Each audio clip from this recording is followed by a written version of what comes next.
Current അഫെയറിൽ വളരെ important ആയിട്ടുള്ള ഒരു ഭാഗമാണ് നമ്മൾ നോക്കാൻ പോകുന്നത്. Professor MK Sanu. ഇനി വരാൻ പോകുന്ന BSc പരീക്ഷകളിൽ ഇതിൽ നിന്ന് എന്തായാലും ചോദ്യങ്ങളുണ്ടാവും.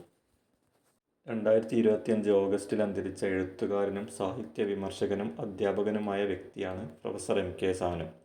അദ്ദേഹം അന്തരിച്ച വർഷവും ഡേറ്റും കറക്റ്റായിട്ട് പറയുകയാണെങ്കിൽ 2025 ഓഗസ്റ്റ് 2. ഇനി അദ്ദേഹത്തിന് ഏതൊക്കെ പുരസ്കാരങ്ങൾ ലഭിച്ചിട്ടുണ്ടെന്നാണ് നോക്കാൻ പോകുന്നത്. അത് വർഷം എന്തായാലും പഠിച്ചിരിക്കണം. ആദ്യം ലേറ്റസ്റ്റായി ലഭിച്ച കേരള ജ്യോതി പുരസ്കാരം 2024. കേരള ജ്യോതി പുരസ്കാരം ലഭിച്ചത് 2024. എഴുത്തച്ഛൻ പുരസ്കാരം ലഭിച്ചത് 2013. എഴുത്തച്ഛൻ പുരസ്കാരം ലഭിച്ചത് 2013. കേന്ദ്ര സാഹിത്യ അക്കാദമി പുരസ്കാരം 2011. 2011 കേന്ദ്ര സാഹിത്യ അക്കാദമി പുരസ്കാരം ലഭിച്ചു. അതേ വർഷം തന്നെയാണ് പത്മപ്രഭ പുരസ്കാരം ലഭിച്ചത്. 2011. 2011 പത്മപ്രഭ പുരസ്കാരം ലഭിച്ചു. കേരള സാഹിത്യ അക്കാദമി സമഗ്ര സംഭാവന പുരസ്കാരം 2002.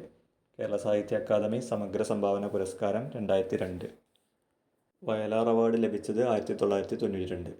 വയലാർ അവാർഡ് ലഭിച്ചത് 1992. കേരള സാഹിത്യ അക്കാദമി അവാർഡ് 1985. കേരള സാഹിത്യ അക്കാദമി അവാർഡ് ലഭിച്ചത് 1985. അദ്ദേഹത്തിൻ്റെ ആത്മകഥയാണ് കർമ്മഗതി. വളരെ ഇമ്പോർട്ടൻ്റ് ആണ് അദ്ദേഹത്തിൻ്റെ ആത്മകഥ കർമ്മഗതി.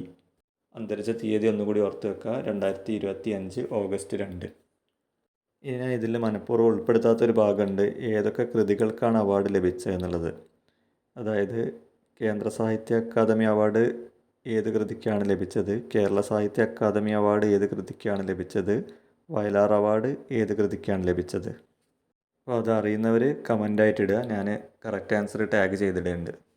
ഇനി അടുത്തൊരു ഇമ്പോർട്ടൻറ്റ് ടോപ്പിക്ക് നോക്കാം കറണ്ട് അഫെയറിലെ.